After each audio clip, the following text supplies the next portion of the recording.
नवा मलिकांची मुलगी आहे पण एक जवाबदार महिला है, लोग क्या कहेंगे, फैमिली तो पूरी डिस्टर्ब हो गई है और कोई कुछ नहीं करेगा। सबसे बड़ी लड़ाई थी जो मेरे विरोध में खड़े हो गए थे कि मैं एरोगेंट हूँ, कि मैं लोगों का सुनती नहीं हूँ। लेकिन हमारे खुद के जो लोग थे उन्होंने लास्ट तक यही कोशिश की ताकि कि मैं थक जाऊँ, दब जाऊँ, बैठ जाऊँ, या कोई काम कर रही हूँ तो उसमें अड़चन निर्माण करना उनको लगता है कि मैं कमज़ोर हूँ ना। जो महिला कार्ड खेलते हैं, मुझे तो वर्ड ही गलत लगता है। अजित दादा ने हमारे ऊपर भरोसा दिखाया, पूरा विश्वास है कि दूध का दूध पानी का पानी हो जाएगा। नमस्कार, मी नेहा पुरा, मुंबई आउटलुक।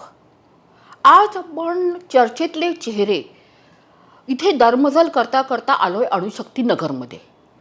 अणुशक्ती नगरमध्ये सना मलिक या महायुतीतर्फे निवडणूक लढत आहेत। एक अतिशय चॅलेंजिंग प्रॉमिसिंग फेस आहे। आपण त्यांच्याशी बोलूया, नक्की त्यांना काय काय चॅलेंजेस येत आहेत ते। नमस्कार मॅडम। सना, पहिली गोष्ट अशी आहे की राजकारण आपल्यासाठी नवीन नाही। आपल्याकडे आपले वडील, काका, आत्या हे सगळे राजकारणामधलेच आहेत आणि त्याच्यामध्ये 2017ला तुम्ही कॉर्पोरेशनची निवडणूक लढलेले आहात। मला एक सांगा की ह्या वेळेचा एक्सपिरियन्स कसा आहे, काय चॅलेंजेस आहेत? 2017च्या वेळी ना मी 21 डेज अर्लियर माझं निवडणूकच्या पर्चा म्हणजे ते फायनल झालं होतं तिकीट। आणि तेव्हा मी खूप नवीन होते, मला माहीत नाही होतं की राजकारण आणि पदयात्रा आणि जाहीर सभा तोच माझ्याकडे होतं की हे दोन विषय तुम्ही घेऊन जायचं लोकांच्याकडे आणि लोकांना वाटेल तर तुम्हाला निवडून देणार। कोणते मुद्दे तुम्हाला बोलायचं आहे, कोणते नाही बोलायचं आहे आणि कसं पुढे काय घेऊन जायचं आहे ते मला माहीत नाही होतं। आणि तुमचं प्रेझेन्स आणि ओळख लोकांमध्ये किती आहे ते खूप महत्त्वाचं असते। तेव्हा मला माहीत पण नाही होतं। मला असं वाटलं की ठीक आहे, लोकांनी कार्यकर्त्यांनी सांगितले की हां तुमची मुलगी एज्युकेटेड आहे, तर तुम्ही ते मोहीम राबवले राष्ट्रवादी मुंबईसाठी। तर झालं की हो लढायचं आहे तो लढलो। पण 2024 में निवडणूक आहे आणि विधानसभाच्या निवडणूक आहे आणि 6 टाइम्स लार्जर कॉन्स्टिट्युएन्सी असते, 6 to 7 टाइम्स। पण 7 इयर्सचा एक्सपिरियन्स पण आहे सामाजिक कार्यामध्ये आणि वडिलांसोबत प्रत्येक विषयावर विकास कामचे विषय असते। तेव्हा मी त्यांच्या नेतृत्वाखाली लगातार 5 वर्ष त्यांच्यासोबत आणि ते शॉर्ट टर्म ड्युरेशन जेव्हा ती नाही होते आमच्यासोबत मी तिकडे काम करत राहिलो। आणि लोकांसोबत जे महिला आहे, लहान यूथ आहे, माझं कनेक्ट खूप चांगलं आहे। सामाजिक आणि राजकीय दोघेही काम तिकडे चालू ठेवून मी पुढे चाललो। आणि आता निवडणूकच्या वेळी मला असं वाटतं ते काय फक्त आमचं शेड्यूल जे आहे खूप टाईट आणि बिझी झालं, पण जे आम्ही मी स्वतः 5 वर्षापासून जे करत होतो ते आता पण तेच करतो। तर मला वाटतं की जास्त काही डिफरन्स नाही आहे। पण 2017च्या वेळी न्यू होते, नवीन चेहरा म्हणून, आणि फक्त अशी ओळख होती की नवा मलिकांची मुलगी आहे। आणि आता ते नवा मलिकांची मुलगी आहे पण एक जबाबदार महिला आहे। लोकांच्या विषयावर काही समस्याच्या विषयावर लोकांनी सांगितलं तर त्याला कसं सॉल्व्ह करायचं, काय त्याला सोल्युशन द्यायचं, हे सगळे लोकांच्या मनात आहे। तर 2017चा विषय आता ते खूप चांगलं आहे माझं कॅम्पेनिंग, आणि ओळख पण आहे माझी स्वतःची। आणि लोकांना असं वाटतं की नाही काम करणारी महिला आहे आणि ॲक्सेप्टन्स आहे आता। तुमच्या पुढे आत्ता 2 चॅलेंजेस महत्त्वाची आहेत। पहिलं चॅलेंज हे आहे की अणुशक्ती नगरमधून तुमचे वडील नवाब मलिक हे पूर्वी आमदार, म्हणजे आता आमदार आहेत तिथले। तर एक गोष्ट अशी आहे की त्यांच्यावरती गेल्या 2022 पासून जे ॲलिगेशन्स झाले आणि जे त्यांना तुरुंगवास झाला, तर त्याची उत्तरं काही लोक त्याच्याबद्दल काही लोक जेव्हा येऊन विचारतात तर ते एक चॅलेंज आहे की त्याला उत्तर कसं द्यायचं। आणि दुसरी गोष्ट ॲट द सेम टाईम तुम्हाला कॉन्स्टिट्युएन्सीमधले चॅलेंजेस जे आहेत ते फेस करायचे आहेत। कसं फेस करता? पिताजी के जो क्वेश्चंस आपने पूछे उसके बारे में बताऊंगी। पहले तो ये सभी जो एलिगेशंस लगे हैं सभी बेबुनियाद है, मैटर सब जुडाइज है, और जब भी कोर्ट का निकाल आएगा तो हमें पूरा विश्वास है कि दूध का दूध पानी का पानी हो जाएगा। और जहाँ तक ये मुद्दे मेरे सामने आते हैं, ये मुद्दे सिर्फ़ और सिर्फ मेरे सामने या तो मीडिया से आते हैं, या तो अगर किसी ने कोई बयानबाजी कर दिया तो तब ये मुद्दे हमारे सामने आते हैं, वरना 2022 में जिस दिन इनका पिताजी का अरेस्ट हुआ था 23 फरवरी को, वो जब पूरी ईडी की कस्टडी ख़त्म होकर वो जुडिशियल कस्टडी में गए थे, तो इमीडिएट फील्ड पे आना पड़ा मुझे, क्योंकि लोगों ने भी बोला और पिताजी का भी यही मानना था कि काम चालू रखना है। तो मेरे अंदर मेरा कॉन्फिडेंस लेवल बहुत गिर गया था और मुझे यही डर लगता था जो आपने मुझे पूछा अभी, कि लोग बोलेंगे, लोग क्या कहेंगे, लोग क्या अदर, ठीक है हमारे लोगों के बीच में भी गई तो उसमें से अगर एक ने विषय उतारा निकाल दिया तो उसको कैसे मैं काउंटर करूँगी, क्योंकि मैं बहुत भावुक हो जाती थी तभी। ऑब्वियसली वो पूरा एपिसोड बहुत फ्रेश था। लेकिन 2022 से आज 2024, 2.5 साल हो गए, कभी भी जनता में, पब्लिक में, या मैं कॉलेज जाती थी, कॉलेज में या कहीं भी जाती हूँ, सोशली, पॉलिटिकली, एजुकेशनली, प्रोफेशनली, कभी ये मुद्दा रेज नहीं हुआ। लोगों के अंदर एक विश्वास है कि ये सब मैटर बेबुनियाद है और जब भी निकाल आएगा, जैसा हमारा विश्वास है, हमारे लोगों का भी वैसे ही मानना है। सन्नाम मलिक यांना वडील तुरुंगामध्ये असताना आम्ही लढताना बघितलं आहे. सन्नाम मलिक यांना फील्डवरती एकदम स्ट्रॉंगली उभं राहताना बघितलं आहे. तर त्यावेळेला आपण पुढे विधानसभा निवडणूक लढणार आहोत, पुढे आपण अणुशक्ती नगरमध्येच उभं राहणार आहोत, असं काही ठरलेलं होतं का? नाही, असं काहीच ठरलेलं नाही होतं. काय झालं की पिताजीला तुरुंगवास झाला तेव्हा आमचे जे लोक होते, बघा आता राष्ट्रवादीचे जे जास्त कार्यकर्ते आहे 95% आमच्यासोबतच आहे, पण जे 5% होते त्यांनी काय एक गैरसमज लोकांसोबत चालू केलं की आता नवाब मलिक जेलमध्ये गेलं तर फैमिली तो पूरी डिस्टर्ब हो गई है और कोई कुछ नहीं करेगा, और एक कोई जंगल का राजा हट जाता है या केज में चला जाता है या उसको कैद कर दिया जाता है, तो नया राजा आके उसको कैप्चर करने की कोशिश करता है और उनको लगता है कि मैदान खाली है, अब इसको हम कैप्चर कर लेंगे, ये हमारी डॉमिटरी बन जाएगी, ये हमारी टेरिटरी बन जाएगी। तो वो चीज़ का एहसास मुझे इमीडिएटली हफ्ते 10 दिन में होने लगा, और जब वो हुआ तो मुझे ऐसा था कि ये चीज़ मैं पिताजी के साथ संभाल रही थी और उनके नहीं रहते हुए, मतलब उनके एब्सेंस में, तो मेरी ज़्यादा जिम्मेदारी बन जाती है। सिर्फ और सिर्फ लोगों को नहीं संभालना है, उनका पूरा एरिया जो कैप्चर करने के लिए दूसरे लोग कोशिश कर रहे हैं। मेरे मुझे बदनाम किया गया, और पार्टी के अंदर बदनाम करने की कोशिश की, लोगों के अंदर बदनाम करने की कोशिश की, लेकिन हर तरीके से लड़ाई लड़ी। कोर्ट के कभी कभी बेल रिजेक्ट्स हो जाते थे तो फिर हमारा एक कॉन्फिडेंस लेवल और मोरल डाउन हो जाता। लेकिन कार्यकर्ता जो थे, जो राष्ट्रवादी के नहीं, वो नवाबवादी कार्यकर्ता है। जनता जो है वो हमारी है, वो जनता का जो विश्वास है, हमने लगातार, पिताजी ने इतने सालों तक कमाया है और उनके साथ, उनके नेतृत्व के नीचे मैं काम करती रही, तो इतना 1-on-1 कनेक्ट नहीं था। लेकिन पिताजी के एब्सेंस में जब मैं ग्राउंड पे उतरी तो लोगों के अंदर इमीडिएट भरोसा आया। तो ये पूरी जो लड़ाई थी, एक हमारी जुडिशियल लड़ाई थी जो चल रही थी। मैंने तभी ही लॉ में एडमिशन लिया था, तो मैं अपनी पढ़ाई भी कर रही थी, घर में बच्चे, फैमिली, वो सब है, साथ ही साथ पब्लिक को देखना है, अणुशक्ति नगर कॉन्स्टिट्यूंसी को देखना है। जो सबसे बड़ी लड़ाई थी, जो मेरे विरोध में खड़े हो गए थे और हर तरीके से मेरा, कि मैं एरोगेंट हूँ, कि मैं लोगों का सुनती नहीं हूँ या एक्सेसिबल नहीं हूँ, जितने एलिगेशंस लगा सकते थे या जितनी मेरी बुराई कर सकते थे लोगों ने की। और ना सिर्फ कि हमारे दूसरे पक्ष के लोग थे, दूसरे पक्ष के लोगों ने तो धीरे धीरे मुझे बोलते ना एनकरेज भी करना शुरू किया, कि कॉल करके कि आप इतना अच्छा फाइट दे रही हो, लोगों से जुड़ी हुई हो, काम कर रही हो, अपने अपने पिताजी की जिम्मेदारी जितना हो सके उतनी निभाई। धीरे धीरे विरोधी पक्ष के लोगों ने मुझे कॉल करके वैसा सराहने लगे, लेकिन हमारे खुद के जो लोग थे उन्होंने लास्ट तक यही कोशिश की ताकि मैं थक जाऊँ, दब जाऊँ, बैठ जाऊँ, या कोई काम कर रही हो तो उसमें अड़चन निर्माण करना। तो ये लड़ाई तो थी with in the party, outside the party, सभी तरीके की लड़ाई चल रही थी। लेकिन ऊपर वाले ने इतनी हिम्मत दी और हमेशा मेरे पिताजी ने सिखाया है कि लड़ते रहो, लड़ते रहोगे तो आपके सामने जो आपका लक्ष्य है वो आप, ऑब्वियस ऐसा नहीं है कि इमीडिएटली पहुंचोगे, लेकिन उसके टुवर्ड्स बढ़ते रहोगे। मुझे सिर्फ इतना ही था कि ये मेरे पिताजी की चीज़ है और जिस पे लोगों ने भरोसा किया है उनके ऊपर, और उनके एब्सेंस में वो लोगों का भरोसा मैं टूटने नहीं दे सकती थी। तो मैंने अपनी जिम्मेदारी के जैसे संभाला। 2019मध्ये जेव्हा अणुशक्ती नगरमधून नवाब मलिक यांनी आमदारकीची निवडणूक पुन्हा एकदा लढवली, तर त्यावेळेला राष्ट्रवादी युनायटेड होती. आज राष्ट्रवादीमध्ये 2 भाग झालेले आहेत.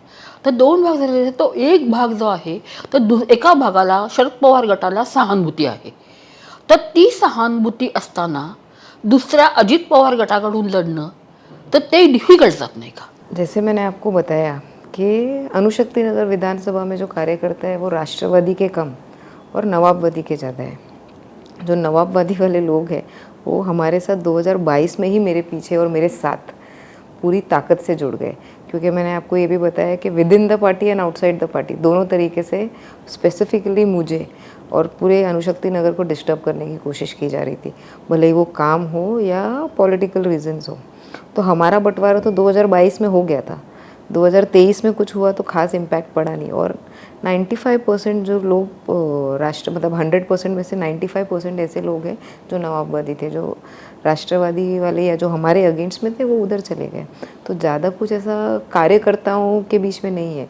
और जहाँ तक जनता की बात है, जनता ने, मैंने अपने पिताजी को देखा है जब 2009 में अणुशक्ति नगर विधानसभा की जो कॉन्स्टिट्यूएंसी है न्यूली फॉर्म हुई थी डिलिमिटेशंस के बाद, और जब वो हुई थी क्योंकि नई सीट थी और हम ऐसा 23-24 ईयर्स के हम हो गए थे, तो हमने एक चीज़ ये कॉमन देखा कि पूरे इलेक्शन कैंपेन है 2009, 14 या 2019 पिताजी सिर्फ अपने काम के आधार पे या लोगों से कनेक्ट, लोगों का जो काम किया है, उनकी समस्याएं सुनी है, रिजॉल्व किया है, वही आधार पे वोट मांगते रहे। तो आज हम भी वही आधार पे मांग रहे हैं। कौन सी पार्टी एक है, कौन सी पार्टी अलग है, कौन हमारे साथ है या कौन हमारे विरोध में है, उस पर ज़्यादा ना लोगों का ध्यान है और ना ही हम उस पर ज़्यादा फोकस करते हैं। हम सिर्फ अपनी इंडिविजुअलिटी, क्योंकि हम बहुत सिंपल और पॉजिटिव लोग हैं, पॉजिटिव अप्रोच रखते हैं, सिंपल अपना इलेक्शन कैंपेन रखते हैं और अपने काम के आधार पे लोगों से वोट मांगते हैं और लोगों के अंदर वो अपील भी रहता है।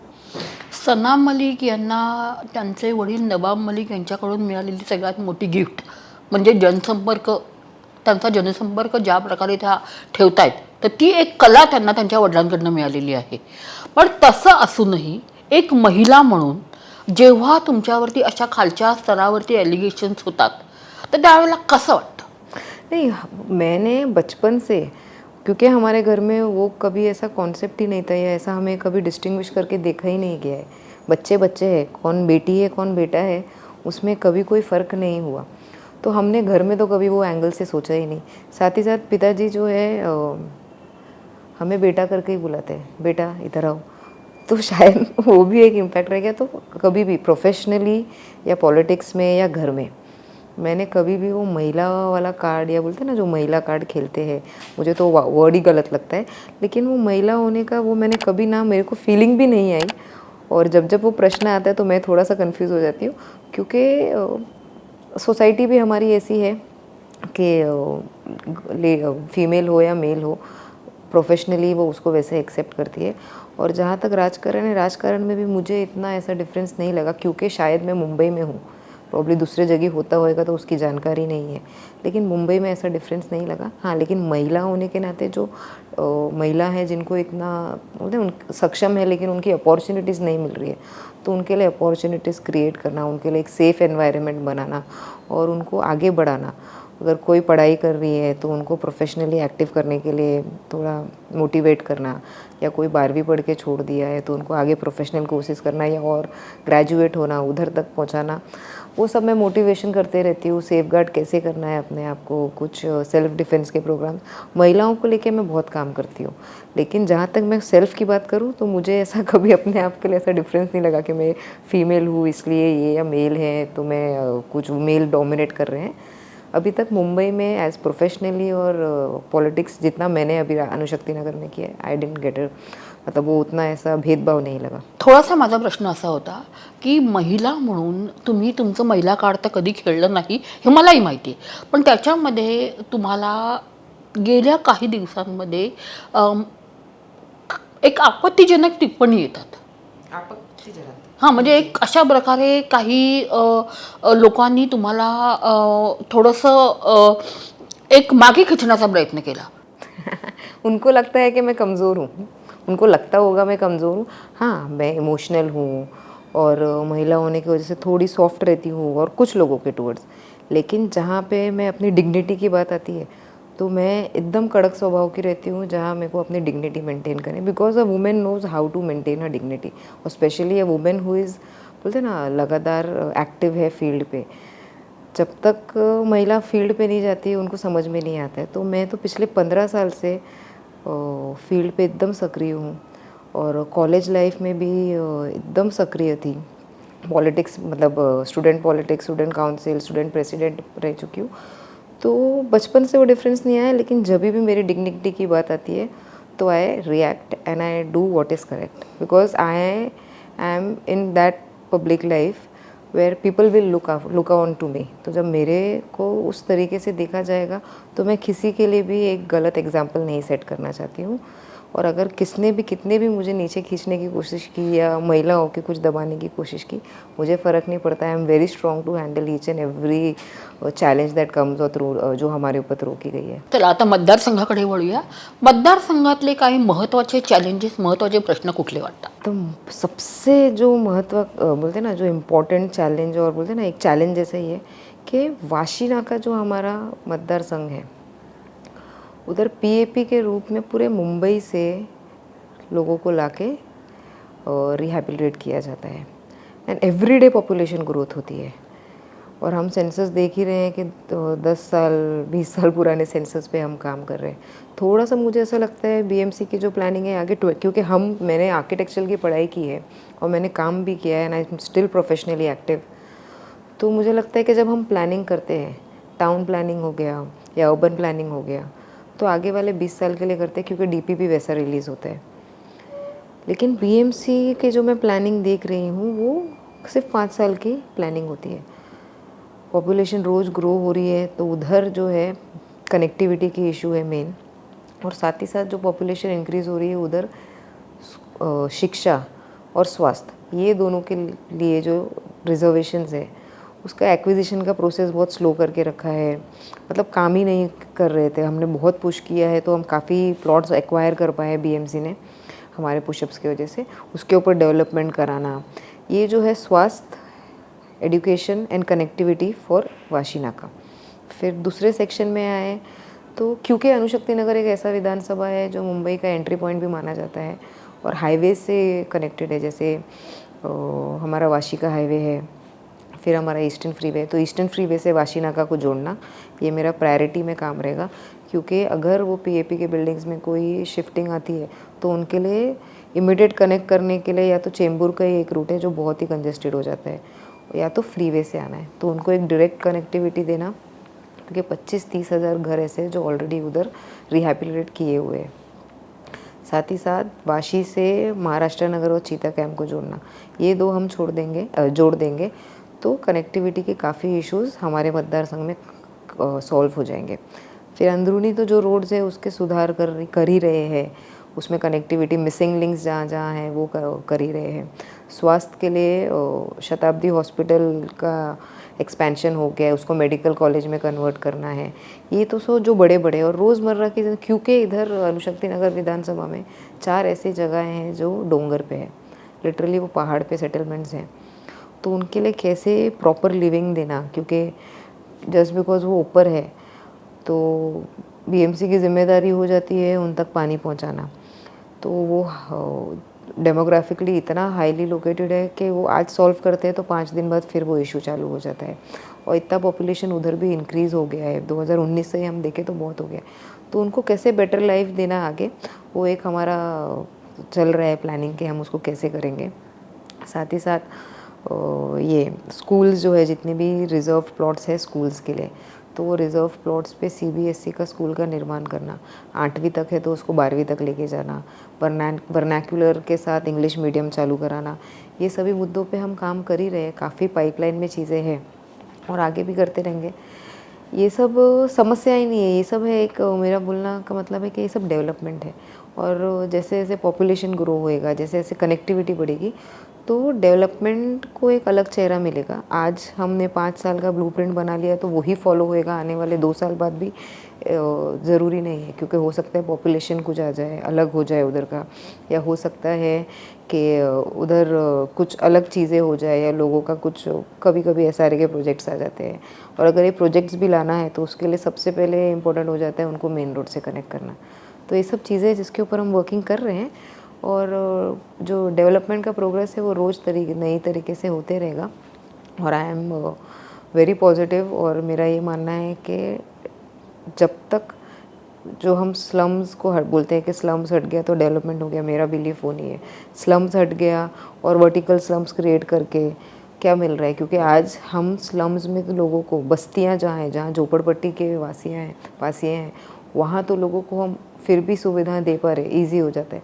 लेकिन जब वही स्लम्स को हम PAP बिल्डिंग्स में डाल देते हैं, उनको वहाँ शिफ्ट किया जाता है, तो उनको उतना हम गाइडेंस और नॉलेज उतना एडुकेट करके नहीं भेज पाते कि आपकी रिस्पॉन्सिबिलिटी कौन सी हो जाएगी और सरकार को क्या करेगी। तो ये सभी चीज़ें, दोनों के बीच में जो अंतर है उसको कनेक्ट करना, लोगों को ज़्यादा से ज़्यादा एडुकेट करना, ये एक मेरा मेन विषय है उधर। एक असं आहे की जसं मगाशी आपण म्हटलं की हा मतदारसंघातली निवडणूक जी आहे, या मतदारसंघातलं निवडणूक ही चॅलेंजिंग आहे. आत्तापर्यंत अजित पवारांनी ज्या प्रकारे बरा रोड शो केला तर तो जबरदस्त झाला, छानच झाला तो. पण BJPचे अजून कोणी मोठे नेता किंवा फडणवीस अजून इकडे फिरकलेले नाही आहेत. महायुतीची सीट आहे. राष्ट्रवादी कांग्रेस पार्टी, अजित दादा ने हमारे ऊपर भरोसा दिखाया। हमारे पहले पिताजी के ऊपर तो है ही उनको भरोसा, और साथ ही साथ उन्हें मुझ पर भी भरोसा दिखाया। और वो भरोसा इसलिए दिखाया क्योंकि हर पार्टी का अपना अपना एक बोलते हैं ना, इंटरनल सर्वे होता है, और उन्होंने सर्वे किया, और ऐसे ही अचानक से बेटी को सीट दे देंगे ऐसा नहीं। उनके भी सर्वे में आया होगा कि द डॉटर इज़ एक्टिव, और वो काम कर रही है, लोगों के अंदर एक पहचान है और लोग उसको एक्सेप्ट कर रहे हैं।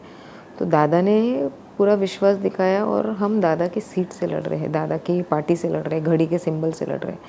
और जब जब इलेक्शंस आते हैं तो सिर्फ और सिर्फ काम के आधार पे वोट मांगते हैं।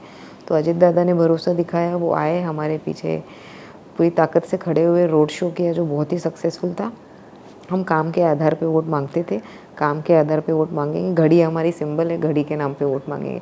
बाकी कौन साथ देगा, कौन नहीं देगा, कौन हमारे साथ है, कौन अगेंस्ट में, वो अभी सोचने का और समझने का मौका भी नहीं है। क्योंकि आज अगर हम खड़े हैं तो आज से 10 दिन बाद इलेक्शंस है, और कुछ जो चीज़ नहीं चालू हुई है या उसको चालू करना या उसके बारे में टिप्पणियाँ करना मेरे हिसाब से गलत है। और अपनी पॉजिटिविटी और सिंप्लिसिटी को लेके जा रहे हैं आगे। हमेशा सक्सेस मिला है, लोगों का विश्वास बना हुआ है, कोई है नहीं है, जनता साथ में है, इतना जानते हैं।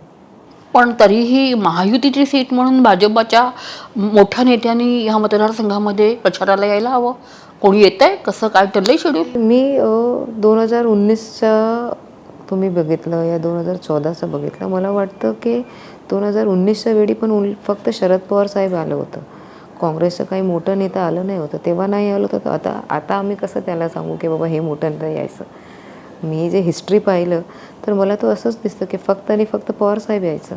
तर आता ते राष्ट्रीय अध्यक्ष म्हणून यायचं, तर आता अजितदादा आला आमच्याकडे. खूप चांगलं एक तुमचा पॉझिटिव्ह ॲटिट्यूड आहे, तर तो मला सगळ्यात जास्त आता आवडला.